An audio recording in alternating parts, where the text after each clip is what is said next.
ದಾನ ಧರ್ಮಗಳಿಗೆ ಹಿಂದೂ ಸಂಪ್ರದಾಯದಲ್ಲಿ ವಿಶೇಷ ಮಹತ್ವವಿದ್ದು, ನಮ್ಮ ಸಂಪಾದನೆಯ ಒಂದು ಸಣ್ಣ ಭಾಗವನ್ನಾದರೂ ಬಡವರಿಗೆ ಅಥವಾ ಅಗತ್ಯವಿರುವವರಿಗೆ ಸಹಾಯ ಮಾಡಲು ಬಳಸುವುದರಿಂದ ಪುಣ್ಯಪ್ರಾಪ್ತಿಯಾಗುತ್ತದೆಯಂತೆ.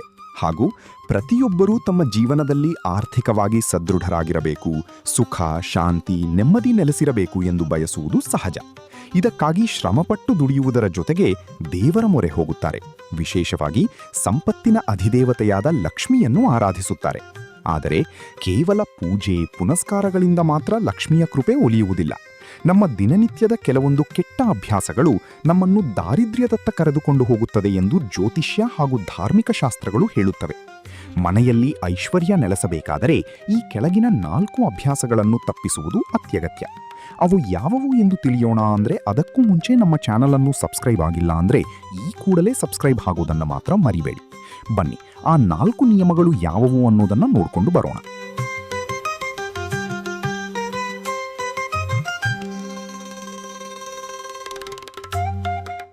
ಮಹಿಳೆಯರಿಗೆ ಅಗೌರವ ತೋರುವುದು. ಹಿಂದೂ ಸಂಸ್ಕೃತಿಯಲ್ಲಿ ಮಹಿಳೆಯನ್ನು ಗೃಹಲಕ್ಷ್ಮಿ ಎಂದು ಕರೆಯಲಾಗುತ್ತದೆ. ತಾಯಿ, ಪತ್ನಿ, ಅಕ್ಕ ತಂಗಿ ಅಥವಾ ಮಗಳ ರೂಪದಲ್ಲಿರುವ ಮಹಿಳೆಯರನ್ನು ಗೌರವಿಸುವುದು ಪ್ರತಿಯೊಬ್ಬರ ಕರ್ತವ್ಯ. ಎಲ್ಲಿ ಮಹಿಳೆಯರಿಗೆ ನಿಂದನೆ, ಅವಮಾನ ಅಥವಾ ಕೀಳರಿಮೆಯ ವರ್ತನೆ ಎದುರಾಗುತ್ತದೆಯೋ ಅಲ್ಲಿ ಲಕ್ಷ್ಮೀದೇವಿ ನೆಲೆಸುವುದಿಲ್ಲ. ಮಹಿಳೆಯರನ್ನು ಗೌರವಿಸುವ ಮನೆಯಲ್ಲಿ ಸದಾ ಸುಖ, ಶಾಂತಿ ಮತ್ತು ಸಮೃದ್ಧಿ ತುಂಬಿರುತ್ತದೆ.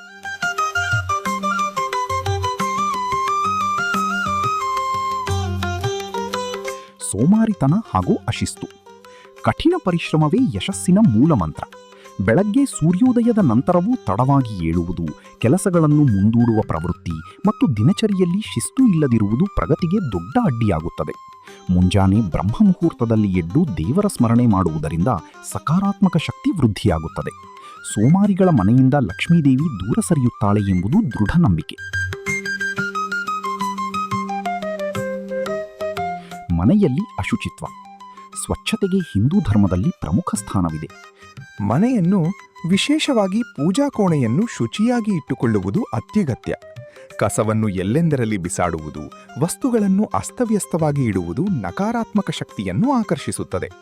ಸ್ವಚ್ಛತೆ ಇರುವಲ್ಲಿ ಮಾತ್ರ ಲಕ್ಷ್ಮೀದೇವಿಯ ವಾಸವಿರುತ್ತದೆ.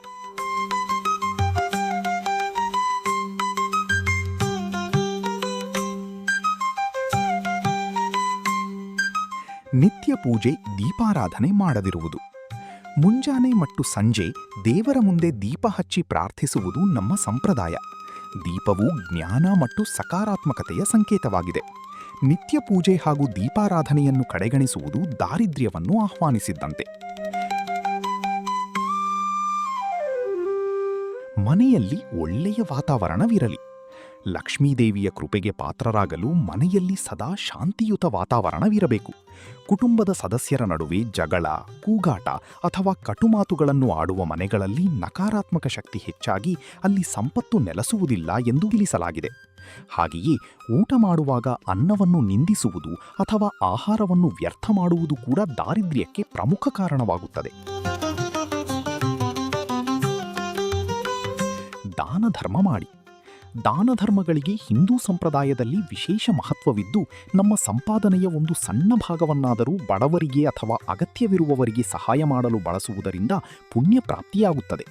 ಜೊತೆಗೆ ಪ್ರತಿದಿನ ಮನೆಯ ಹೊಸ್ತಿಲಿಗೆ ಅರಿಶಿನ ಕುಂಕುಮ ಹಚ್ಚಿ ಪೂಜಿಸುವುದು ಅತ್ಯಂತ ಶ್ರೇಯಸ್ಕರ. ಪ್ರಾಮಾಣಿಕತೆ, ಇತರರಿಗೆ ಸಹಾಯ ಮಾಡುವ ಗುಣ ಮತ್ತು ಕೃತಜ್ಞತಾ ಭಾವವು ನಮ್ಮ ಜೀವನದಲ್ಲಿ ಸದಾಕಾಲಕ್ಕೂ ನಿಜವಾದ ಸಮೃದ್ಧಿಯನ್ನು ತಂದುಕೊಡುತ್ತದೆ.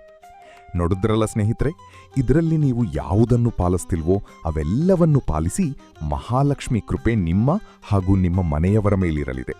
ಹಾಗಾದರೆ ಈ ಮಾಹಿತಿ ಇಷ್ಟವಾಗಿದ್ರೆ ಮರೆಯದೇ ಸಬ್ಸ್ಕ್ರೈಬ್ ಮಾಡ್ಕೊಳ್ಳಿ. ನಿಮ್ಮ ಅನಿಸಿಕೆ, ಅಭಿಪ್ರಾಯದ ಜೊತೆಗೆ ಲೈಕ್ ಮಾಡೋದನ್ನು ಮಾತ್ರ ಮರೆಯಬೇಡಿ ಹಾಗೂ ಶೇರ್ ಕೂಡ ಮಾಡಿ. ಧನ್ಯವಾದಗಳು.